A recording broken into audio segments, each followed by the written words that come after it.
Welcome back to the 38th episode of the Daily Flip podcast. I'm your host, Alex, and today we're going to be flipping through some of the top stories. With the midterms behind us, we're going to be talking about the GOP's strategy to use Santa Claus to attack America, the ongoing battle between Janet Yellen and Jerome Powell on monetary policy, and how the left needs to better message on the issue of crime. And of course, we'll end today with our Daily Delight, a story meant to leave you feeling positive and ready to take on the day. But that's enough rambling from me. Let's get into our daily debate. So like I said, with the midterms in the rearview mirror here, where do both parties go? Neither really seem to have a clear plan, or with how tight the election was, they don't not seem to have a clear mandate either from the people as to what direction they should go. And the first thing they need to address, of course, is inflation. So basically cut spending. But as I'll explain here in a little bit, that I don't really see that coming. That never really comes to fruition. They always make a big stink about it, and then they go to when the deficit conversation comes up with the debt ceiling, and then they always raise it. So you can't really expect them to cut spending at the end of the day. So like I said, where do they go from here? Where do you see them going from here? I'd love to hear your opinions. Throw them down in that comment section, and hopefully I can go through, read some, respond to some. All right, so our first article today comes from the New York Post. The U.S. economy is at the mercy of Jerome Powell and Janet Yellen. So inflation has again become a very hot topic as the midterms have closed. Democrats were willing to acknowledge, finally, that there's something that needs to change. Now that it's no longer a political issue that will get them booted out, and one that they are actually willing to address, they're starting to talk about it a little bit more, talk about their plans to deal with it, more than just the platitudes. And obviously, how you had Joe Biden out there discussing how they were dealing with inflation. Lots of Democrats were pushing the Inflation Reduction Act, saying that it was going to reduce inflation.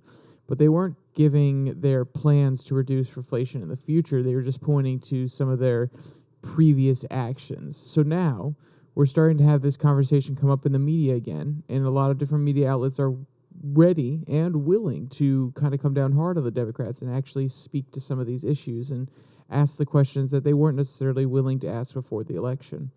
And I'm not trying to be outright mean to the media companies. I understand at the end of the day, there are lots of other issues that go into an election, and there's lots of other things to cover.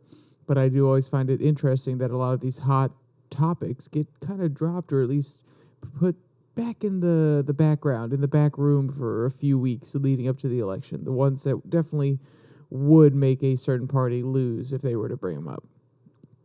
And behind the scenes, there are lots of differing opinions on how they're actually going to tackle inflation in the Biden administration. Quote, Fed Reserve Chair Jerome Powell and Treasury Secretary Janet Yellen are engaging in a tug-of-war over interest rates, sources say.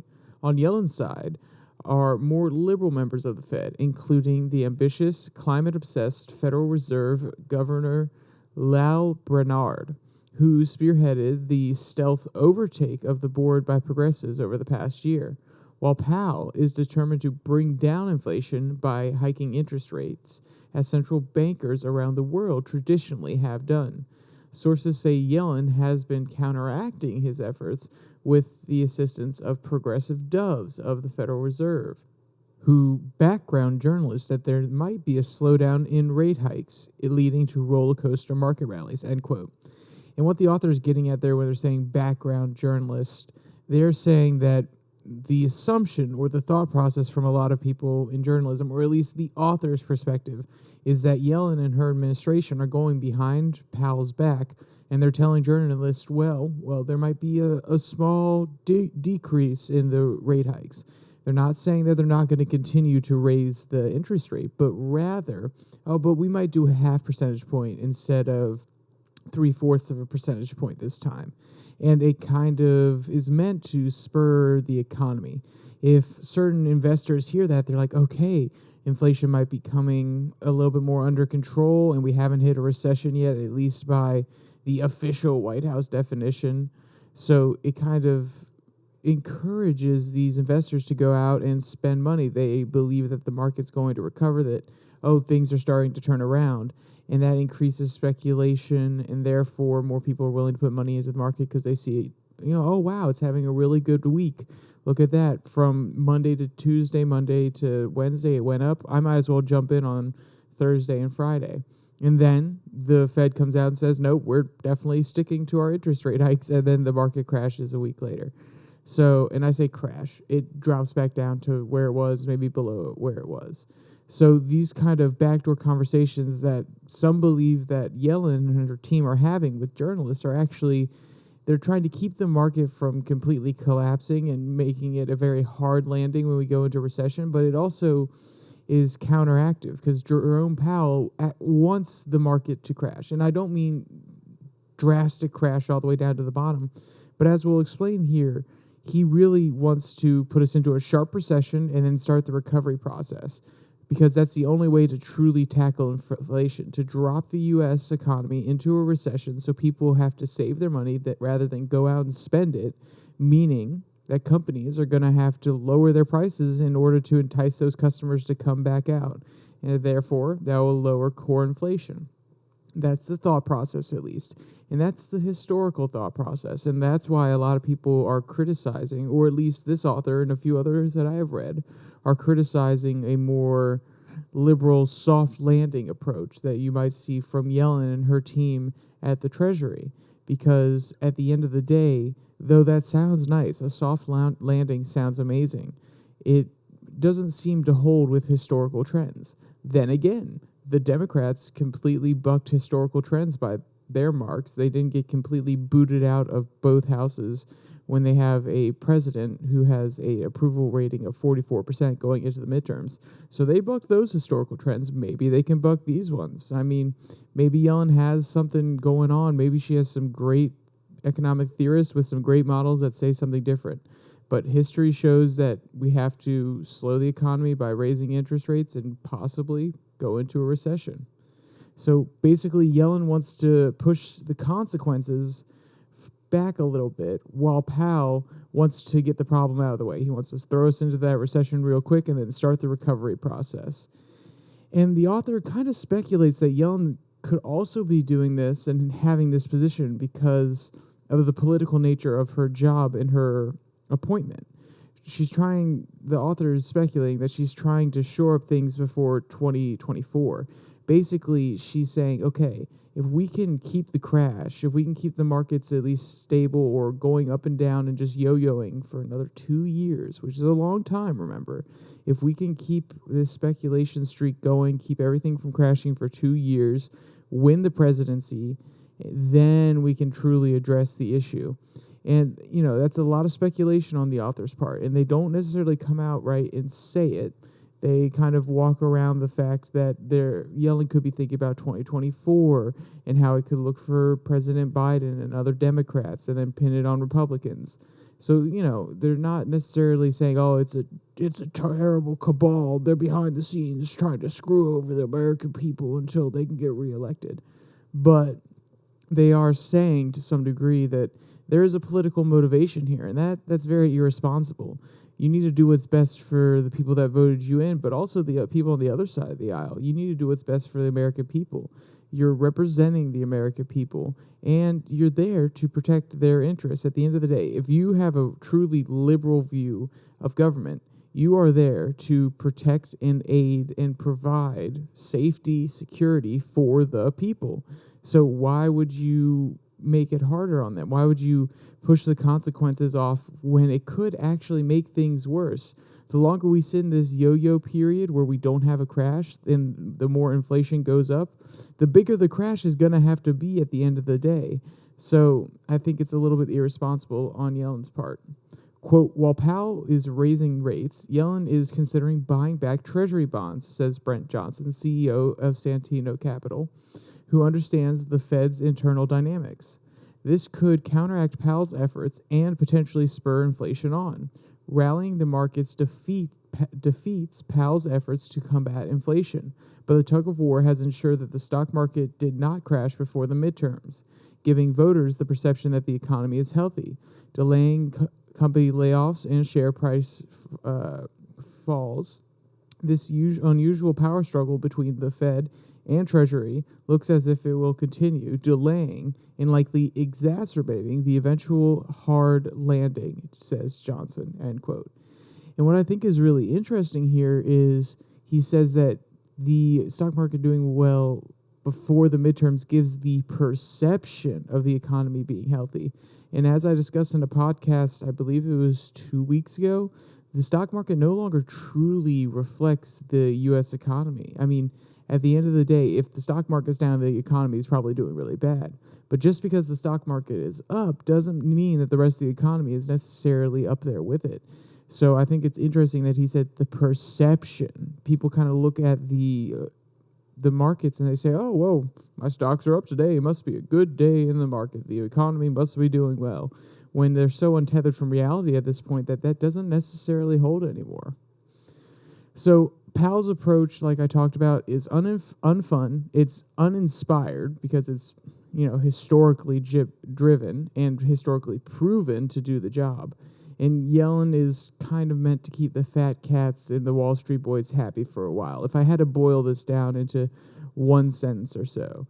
But the author, in a less cynical moment, highlights that the U.S. Treasury officials might think that we can still have a soft landing. And if they truly believe that and they can make us have a soft landing, more power to them. But at the end of the day, I don't see enough evidence for that. Now, am I an economist doing the models in the background? No, I am not. But at the end of the day, I have not seen modern monetary theory where we keep taking money out against ourselves in hopes that we'll have money in the future, which is what buying back these U.S. Treasuries is. I don't ever really see that working out well for us. So we'll see how everything pans out. I've spent enough time on this tug-of-war battle between Yellen and Powell. Let's get to our second story. This one comes from Raw Story. Republicans prepare to attack America with Santa Claus. And yeah, if you were confused by that headline, so was I. The author is referring to the two Santa strategy, where Republicans act like Santa, giving tax cuts to people and the mega corporations when they come into power after they win the midterms, after they win the White House, and then cry foul when the Democrats try to act like Santa when they start boosting their social programs, welfare, Social Security, Medicare, Obamacare. And then they raise the deficit each time, even though both sides are complaining about the other spending or tax cuts or so on and so forth. So that's the basic side of the two Santa strategy. It does go a little bit deeper than that, and we'll discuss the history here soon. But I think it's a very cynical way to look at U.S. politics. I'm not saying it's wrong. I'm saying it's a very cynical way to look at U.S. politics, which is both sides are actively opposing one another and just saying they can give away free things to America. I think that the politicians that offer these things, and they're not necessarily free because you are paying for them with your tax dollars, but I think the politicians that want to put in place these Social Security, welfare, or Medicare, any of these type of welfare programs are genuinely, for the most part, deep down in their hearts, they believe that these programs are necessary to help pull people out of a terrible situation. And I believe that a lot of Republicans truly believe that when they're proposing these tax cuts to help small businesses and big businesses grow and spur economic growth, that they're also helping pull a lot of people out of terrible economic situations by providing them jobs and so on. So I think the author here is very cynical. And of course, when you're in Washington for too long, that happens. And of course, I can be cynical myself at some points. But I think at the end of the day, whether both positions are well-founded in fact and borne out through statistics, I think both sides have a approach that they want to stick to, that they believe better relates to their core core worldview, and they genuinely want to help people get out of their situation. It's just like I was describing in the last one. There's not a secret cabal. Cabal. Oh, we're going to give all these people all their money with the tax cuts. And then we're going to complain when the Democrats get in. I don't think there's a giant cabal. Now, that may be an actual political strategy, or that may just actually happen every single time that Democrats get in and Republicans get in. But I don't think that, like I said, there's an evil cabal back there saying, oh, this is the plan, this is how we're going to do it. You all have to go on Fox News, you all have to go on CNN and complain about this within the first week of the opposite party getting into power. I don't think it's that evil. But maybe the author can convince you otherwise. The author argues that they run up the deficit, and it caused debt to increase, and then they leave it for the next party to come in. Specifically, they're referring to the Republicans here, saying they leave it for the Democrats. Quote, the debt crisis, that is, that they themselves created with their massive tax cuts and wild spending, do whatever it takes, shut down the government, crash the stock market, damage U.S. credibility around the world if necessary. It will force the Democrats in power to cut their social safety net programs and even the crown jewels of the New Deal, Social Security, thus shooting their welfare of the American people, Santa Claus, right in the face, end quote. But the author does fail to mention that the party, neither party has really stopped or even slowed spending in the past 12 years. The author does, of course, he points to Clinton as an example of a responsible Democrat who got control of spending, but neither Obama, Trump, Biden, or Bush have had a surplus like Clinton did during his administration. But, this strategy does go back before Clinton. Quote, Republican strategist Weninsky, I'm sorry if I'm mispronouncing his name, first proposed his two Santa Clauses strategy in the Wall Street Journal in 1974, after Richard Nixon resigned in disgrace, and the future of the Republican Party was so dim that books and articles were widely suggesting that the GOP was about to go the way of the Whigs, a political party in England that basically fell apart, if you don't know. There was genuine despair across the GOP, particularly when Jerry Ford couldn't even beat an unknown peanut farmer from rural Georgia for the presidency. Weninsky argued back then that Republicans weren't losing so many elections just because of Nixon's corruption, but mostly because the Democrats had been viewed since the New Deal of the 1930s as the Santa Claus Party, end quote. And I think there is something to that. The New Deal put in a lot of policies that were meant to help the working class. FDR really encouraged the expansion of unions. It was a time when there were a lot of realists and there were a lot of liberals in politics. And I'd say realists and liberals. Realists are national-focused, people that view the world as a power struggle. If you have more power, then your enemies will attack you, so on and so forth. And we had a lot of liberals who said collective bargaining, being together as one, collective security. That's the way to go about our presence on the world stage. And those ideologies, they actually trickle down into American politics as well. There's the realist who will say, you need to pick yourself up by it. Just like they say a nation is responsible for itself. They would say a person is responsible for themselves. An individual is responsible for their situation. Whereas liberals might come down more on, no, it's society's duty to help these people.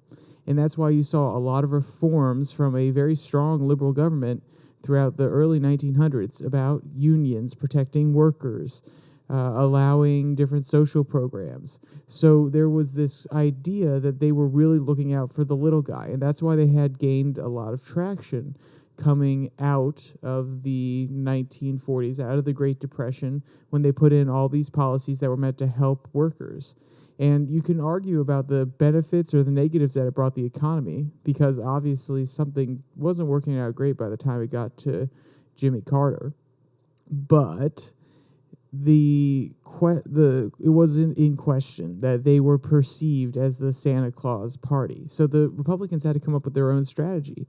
And the one that really worked for the next 50 years is, okay, you're going to propose welfare programs, we're going to propose tax cuts. And though it may not help everybody as much as certain welfare programs will, it will encourage the businesses to, at least in their thinking, it will encourage businesses to hire more people, be able to retain more of their earnings so then they can improve their technology and then help America prosper, create new technologies, allow us to export, be a global inventor, a dominator of the market, so on and so forth. So the Democrats had their welfare baby, and now the Republicans have tax cuts. And though it's not explicitly stated this way, I would say those are the two Santa Clauses. You either get certain handouts from the government that are meant to aid you in your process of coming out of the hole that you're in, or there is the tax cuts, the other Santa Claus, that is meant to allow you to have the ability, if you so choose, to go out and attain and gain that extra money that is now in the economy because certain corporations and businesses are paying less in taxes. And that at the end of the day, they're both the same thing. There's more money out there in the economy for the people, but one is given directly to the people because the government is seen as a way to support those people, and the other one is giving the people the opportunity to go get it themselves. And that really speaks about the worldviews of liberals and conservatives at the end of the day. So you can see how, even though it may be detrimental in how both of these policies and these Santa Claus ideas have permeated American politics and how it affects us today, you can at least see at their roots there is something there that relates them back to their core body politique, essentially. So I think that at the end of the day, though it is not good now, it's not necessarily misguided, and it's not as cynical as this author would like to make you believe.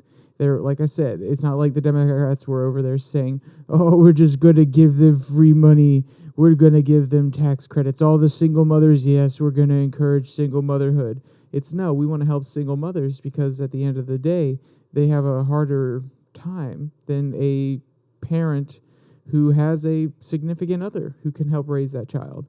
And the Republicans aren't over here, yes, we're just going to give tax cuts to the big corporations. Mwahaha.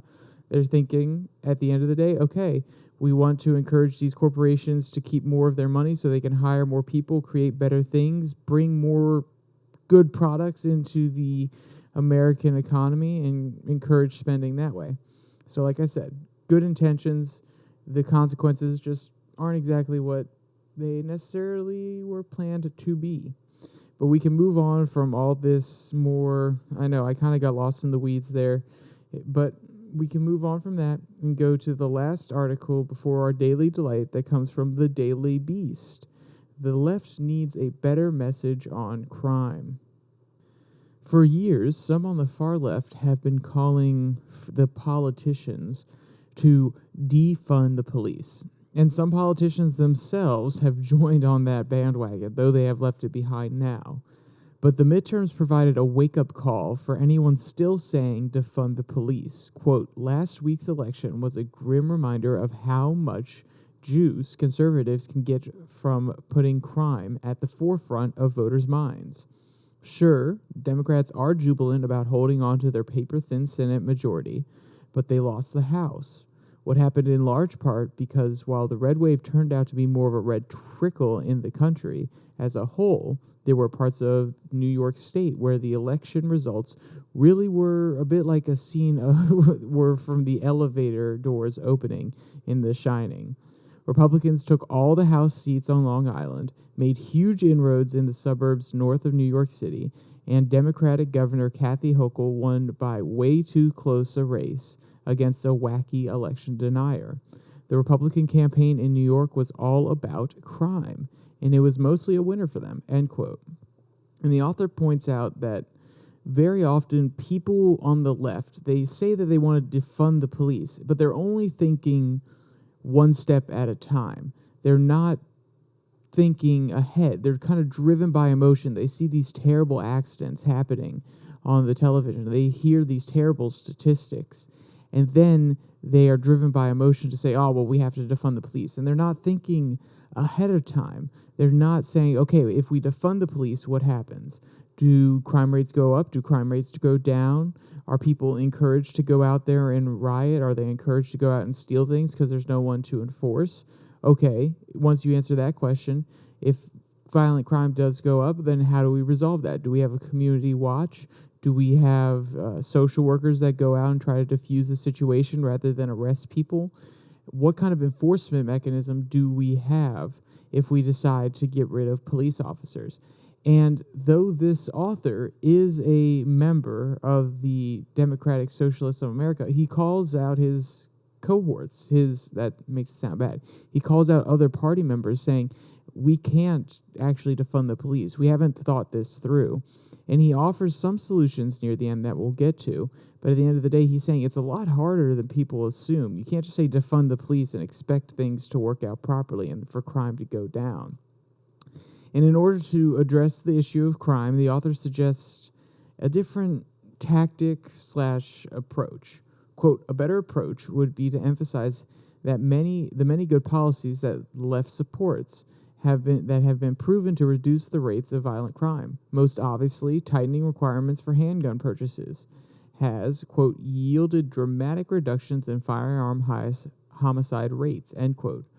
More interestingly, policies like minimum wage hikes and increases in the earned income tax credit that funnel more money to people who need it must have been shown to reduce recidivism rates among ex-convicts. Unsurprisingly, given the role of addiction, mental health problems, and financial desperation in fueling various kinds of crime, increased access to health care has also been shown to have a salutary effect, end quote.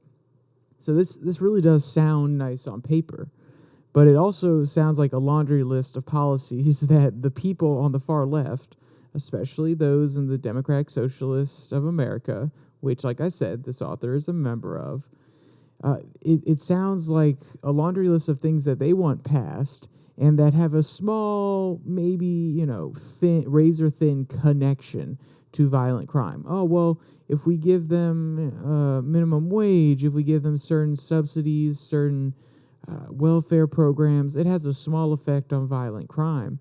But at the end of the day, if we're removing the police, if we're trying to take steps to lower violent crime and eventually get to the point where we can get rid of the police, you can't just have a small decrease in violent crime. You have to have a program that practically eliminates violent crime altogether. And when it's not fully eliminated, then you have a social system, a network of people who are going to call out that person and basically send them away, is going to, what's the word I'm looking for here? Ostracize them from the group and say, okay, you robbed Billy Bob Joe's shop. Well, you can't be in our community anymore. You're ostracized. We won't talk to you.